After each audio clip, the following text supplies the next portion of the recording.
देखिए, सीपीआई-एमएल ने आरजेडी यानी कि राष्ट्रीय जनता दल के ऑफर को ठुकराया है और 19 सीटों पर बात बनने की बात कही गई थी, लेकिन इस ऑफर को सीपीआई-एमएल ने ठुकराया और सीटों की अदला बदली से भी इनकार कर दिया है। इस वक्त की बड़ी खबर आपको इंडी ब्लॉक की से बता रहे हैं। आपको बता दें कि आरजेडी से सीपीआई-एमएल को 19 सीटों का ऑफर और साथ ही साथ पिछली बार की कुछ सीटों में अदला बदली का ऑफर मिला था। सीपीआई-एमएल ने सीट की मांग 40 से घटाकर अब करीबन 30 कर दी है और करीब 30 सीटों की नई सूची अब आरजेडी को दी जाएगी। और देखिए, इस पूरी खबर के अधिक जानकारी के साथ न्यूज 18 संवाददाता नीरज हमारे साथ फोन लाइन पर जुड़ रहे हैं। नीरज, क्या कुछ जानकारी है? सीपीआई-एमएल ने साफ तौर पर आरजेडी के ऑफर को ठुकरा दिया है।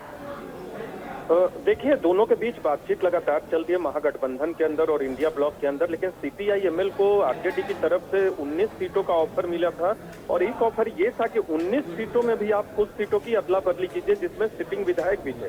दूसरी चीज की सीपीआई-एमएल ने साफ तौर पे मना कर दिया है आरजेडी को कि ये ऑफर मानने को तैयार नहीं है। न्यूज 18 बिहार के दर्शकों को बताना चाहेंगे कि पिछली बार 19 सीटों पर ही सीपीआई-एमएल चुनाव मैदान में उतरी थी और 12 सीटों पर जीती थी।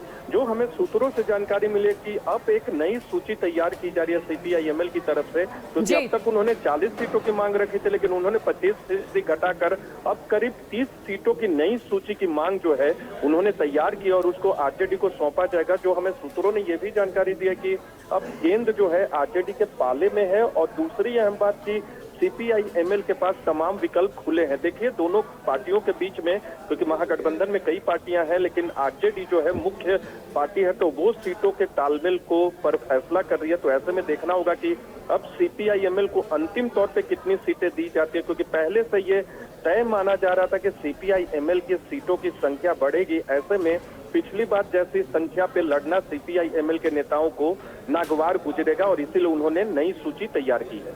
वाकई हम नीरज आपसे ये भी जानना चाहेंगे कि 40 से 30 ये सीट घटाकर कर दी गई है, तो क्या अब इससे भी कम सीटों पर माले को मनाने की बात चल रही है? क्या उससे कम सीटों पर माले मानेगी? क्योंकि पेच यहीं पर फंसा था, माले और सहनी के बीच में पूरा इंडी ब्लॉक इस वक्त इस मसले को सुलझाता हुआ नजर आ रहा है, तो क्या बात बन पाएगी?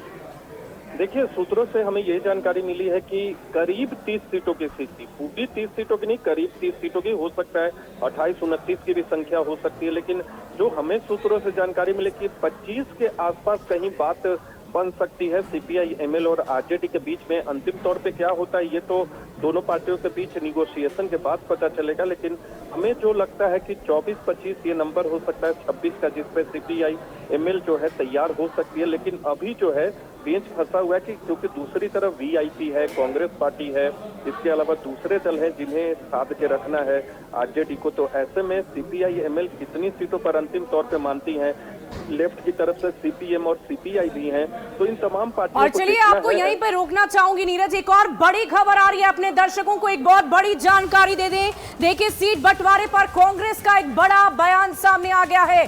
बड़ी खबर आपको बता रहे हैं, सभी नेताओं से दिन रात बात चल रही है। इस वक्त की बड़ी खबर आपको बता दें, सभी से 1 to 1 बात हो रही है। एक सीट पर कई दावे आ रहे हैं, कल सीईसी की बैठक में अपनी बात रखेंगे।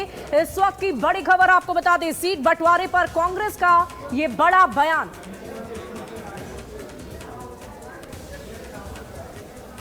इस वक्त हमारे साथ मौजूद है राजेश जी। सीट शेयरिंग को लेकर क्या चल रहा है? देखिए, सीट शेयरिंग पर हम लोग 1 to 1 अभी चल रहा है। पहले तो सभी दल सामूहिक परसों रोज बैठ करके एक निर्णय लिए और हर निर्णय पर हर लोगों ने बाय रिस्पेक्ट उसको सम्मान किया।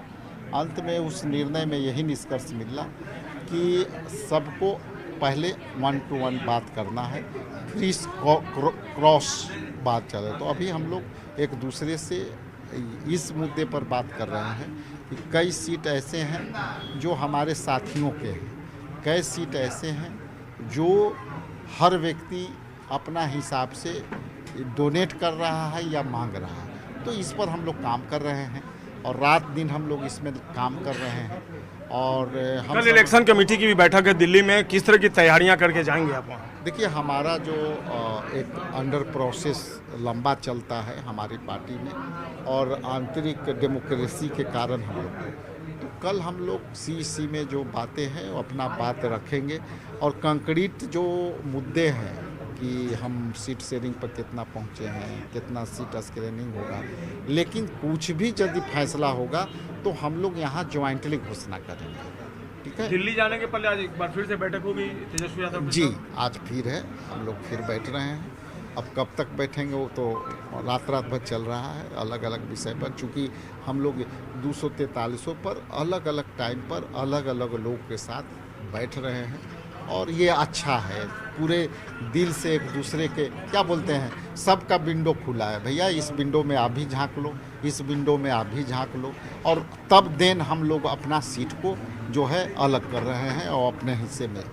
बहुत बहुत धन्यवाद बात करने के लिए। राजेश राम, प्रदेश अध्यक्ष कांग्रेस, उन्होंने कहा कि इलेक्शन कमेटी की कल दिल्ली में बैठक होगी और उसके पहले कांग्रेस जो है हर इशू पे बात कर रही है महागठबंधन के दूसरे दलों के साथ और कोशिश यही है कि जल्द से जल्द सीटों को लेकर समझौता हो जाए। कैमरा पर्सन राहुल के साथ संजय कुमार, न्यूज़ 18 पटना।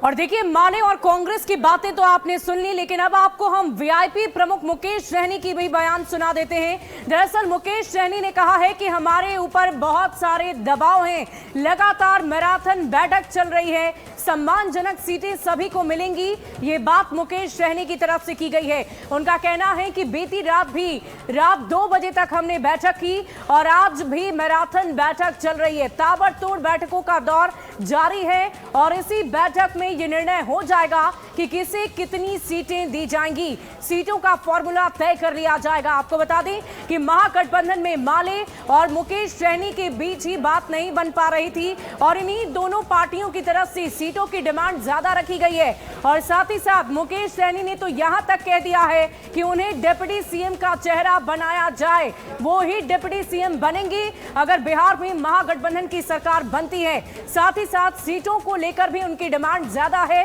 और इसीलिए इस वक्त महागठबंधन में सीटों पर पेच उलझता हुआ नजर आ रहा है, फंसता हुआ नजर आ रहा है।